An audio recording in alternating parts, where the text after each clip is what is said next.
aisle. Okay, and then there are reports the administration wants to require all foreign visitors to be vaccinated. Would that include migrants arriving in Texas and Arizona and being released into border towns? Well, I know there were a range of reports about this, so let me just give you a little bit of an update on this. One moment. And I know you asked kind of two questions there, and I promise I'll address them both. Let me reiterate, and I know Francesca asked a question about this the other day, the importance of international travel.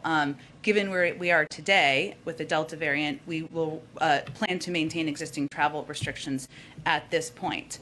However, what our interagency working groups are focused on, and this is, I think, what was reported, is working to develop a plan for a consistent and safe international travel policy. And that will be done through the prism of providing consistent guidance, equitable guidance, digestible guidance. And there's a lot of confusion about what the restrictions are now. And you all have asked a lot of good questions about it because it feels inconsistent, and it is.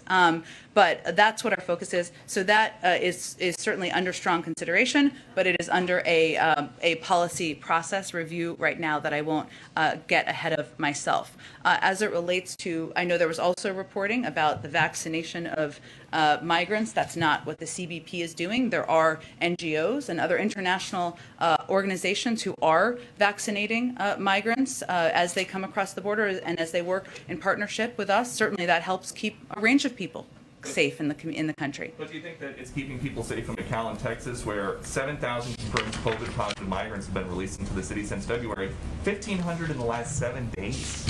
Well, I think it's important to note what's actually happening in McAllen. So there's actually been, they signed a disaster declaration and approved setting up a temporary emergency shelter to provide a space, to create an isolated space to mitigate this issue. And what happens is DHS, and this is the process of what happens, the agency, we're continuing to enforce Title 42, resulting first in the expulsion of the vast majority of those encountered at the border. We also, CBP also provides migrants who can't be expelled under Title 42 with PPE. They're required to wear the PPE. If any exhibit signs of illness in CBP custody, they're referred to local health systems for appropriate testing, diagnosis, isolation, and treatment. And obviously there are steps taken as needed, as this is certainly evidence of. I think we got to keep chugging here.